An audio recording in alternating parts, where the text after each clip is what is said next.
TV ಜೊತೆ ರಾಜರಾಜೇಶ್ವರಿ ಶಾಸಕ ಮುನಿರತ್ನವರೇ ಮುಖ್ಯಮಂತ್ರಿಗಳನ್ನ ಭೇಟಿ ಮಾಡಿದ್ರಿ, ಮುಖ್ಯಮಂತ್ರಿಗಳಿಗೆ ಮನವಿಯನ್ನು ಕೂಡ ಕೊಟ್ರಿ. ಆದರೆ ಬೆಂಗಳೂರು ನಗರಾಭಿವೃದ್ಧಿ ಸಚಿವರ ಅನುಪಸ್ಥಿತಿಯಲ್ಲಿ ನೀವು ಬಿಜೆಪಿಯವರೆಲ್ಲ ಹೋಗಿ ಭೇಟಿಯನ್ನು ಮಾಡಿದ್ರಿ, ಮನವಿಯನ್ನು ಕೊಟ್ರಿ. ಬೆಂಗಳೂರು ಉಸ್ತುವಾರಿ ಸಚಿವರಿಗೆ ಈಗಾಗಲೇ ಮನವಿ ಕೊಟ್ಟು ಆಗಿದೆ, ಭಾಳಷ್ಟು ಸಾರಿ ಬೇಡಿಕೆ ಇಟ್ಟು ಆಗಿದೆ. ಬೆಂಗಳೂರು ನಗರಕ್ಕೆ ಸಮಸ್ಯೆಗಳಿಗೆ ಸ್ಪಂದಿಸಿ ಅಂತ ಪತ್ರಗಳ ಮುಖಾಂತರ ನಾನೇ ಬರೆದಿದ್ದೀನಿ, ಒಂದು ಅನುಮತಿ ಕೊಡಿ ಅಂತ. 2 ವರ್ಷದಿಂದ ಇವತ್ತಿಗೂ ಕೊಟ್ಟಿಲ್ಲ. ಈ ರೀತಿ ಎಲ್ಲೋ ಒಂದು ಕಡೆ ಇದು ಭಾಳಷ್ಟು ಶಾಸಕರಿಗೆ ಬೇಸರನೂ ಇದೆ. ಹಾಗಾಗಿ ಇವತ್ತು ನೇರವಾಗಿ ಮುಖ್ಯಮಂತ್ರಿಗಳಿಗೆ ಪತ್ರ ಬರೆದು ಕೂಡಲೇ ಅದಕ್ಕೆ ಸ್ಪಂದಿಸಿ ಇವತ್ತು ಸಮಯ ಕೊಟ್ಟರು. ಆ ಸಮಯ ಕೊಟ್ಟ ಮೇಲೆ ಭಾಳಷ್ಟು ವಿಷಯಗಳನ್ನ ಕೇಳಿದ್ರು, ನಾವು ಉತ್ತರ ಕೊಟ್ಟಿದ್ದೀವಿ.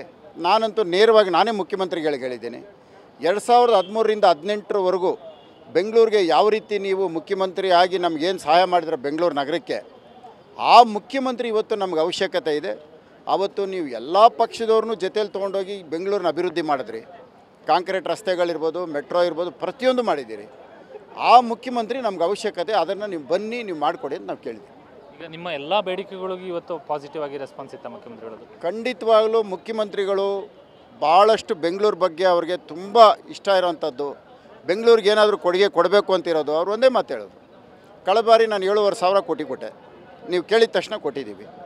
ಈ ಸಾರಿ ನಾನು ಗಮನಕ್ಕೆ ತಂದಿದ್ದೀರಿ, ಖಂಡಿತವಾಗ್ಲೂ ಮಾಡ್ತೀನಿ, ಬೆಂಗಳೂರನ್ನ ಯಾವುದೇ ಕಾರಣಕ್ಕೂ ಕಡೆಗಣಿಸಲ್ಲ ಅಂತ ಹೇಳಿದ್ದಾರೆ. ಅದರಲ್ಲಿ ನಾನಂತೂ ನೇರವಾಗಿ ಹೇಳಿದ್ದೀನಿ, ನೀವು ಕೊಡೋಂಥ ಅನುದಾನನ ನೇರವಾಗಿ ಶಾಸಕರಿಗೆ ಇವತ್ತು ನಾವು ಮನವಿ ಪತ್ರ ಕೊಟ್ಟಿದ್ದೀವಿ. ನೀವೇ ಖುದ್ದಾಗಿ ಮನವಿ ಪತ್ರದ ಮೇಲೆ ಇಂತಿಂಥ ಅನುದಾನ ನಿಮ್ಗೆ ಕೊಟ್ಟಿದ್ದೀವಿ ಅಂತ ನಮ್ಮ ಗಮನಕ್ಕೆ ನೀವೇ ತಂದುಬಿಡಿ, ನಮಗೆ ಭಾಳ ಸಂತೋಷ ಆಗುತ್ತೆ. ನಮಗೆ ಬೇರೆ ಕಡೆಯಿಂದ ನಮಗೆ ಬೇಡ ಅಂತ ಹೇಳಿದ್ವಿ.